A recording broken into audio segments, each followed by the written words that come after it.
Les termes manquants dans une phrase additive, dans une addition. Alors, lorsque tu dois trouver le terme manquant dans une addition, tu dois toujours partir du signe d'égalité. Le signe d'égalité, il signifie que nous voulons avoir la même quantité des deux côtés. Donc, la première chose à faire, c'est de tracer ton tableau de numération. Alors, en traçant le tableau de numération, tu reconnaîtras facilement les chiffres qui sont placés à la position des centaines, des dizaines et des unités. Cela va t'aider à faire ton portrait. Le portrait, c'est lui qui va te montrer la quantité que tu as de chaque côté. Alors, une fois que tu as tracé ton tableau de numération, tu vas maintenant aller faire ton portrait des nombres. Alors, tu vois ici, je l'ai fait pour toi. Alors, si on regarde, on a 2 centaines, 3 dizaines et 4 unités d'un côté. Et de l'autre côté, on a 4 centaines, 5 dizaines et 6 unités. Alors, tu vois bien que ici, le signe d'égalité n'est pas vrai. C'est pour ça qu'on te dit d'ajouter sur ton dessin. Tu le vois, le petit signe plus, là.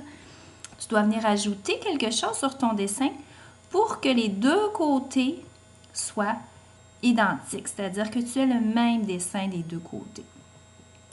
Alors, si je regarde, je vais descendre un petit peu. Alors, j'ai ajouté pour toi ce qu'il manquait.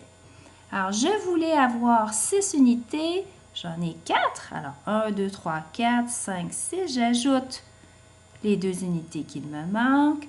J'avais 5 dizaines d'un côté, j'en ai 3 de l'autre. Je dois en dessiner 2 autres de plus pour que j'en ai maintenant 5. Et je regarde, j'ai 4 centaines d'un côté, j'en ai seulement 2. Je dois en ajouter 2 pour que ça devienne identique des deux côtés. Une fois que tu as fait ça, tu peux le faire, toi, dans ton cahier, lorsque tu le fais, tu peux le faire avec un crayon de couleurs différentes. Tu vas le voir mieux. Moi, je l'ai mis en jaune pour toi, là.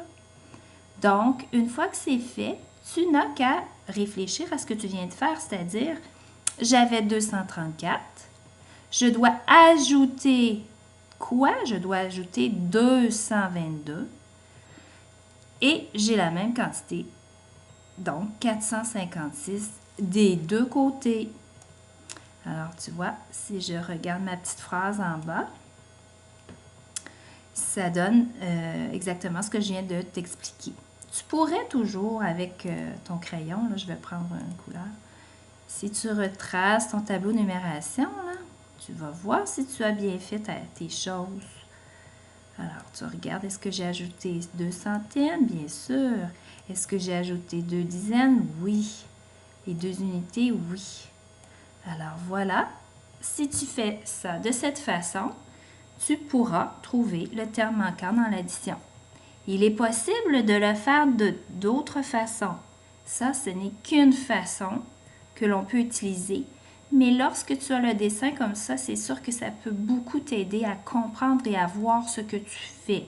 Au lieu de faire une petite recette là, que tu ne comprends pas, ben, si tu fais ton portrait de nombre, ben, c'est visuel, alors tu peux toujours bien regarder et t'assurer que les deux dessins sont pareils d'un côté et de l'autre. Alors, j'espère que cela t'aidera. Alors, bonne pratique!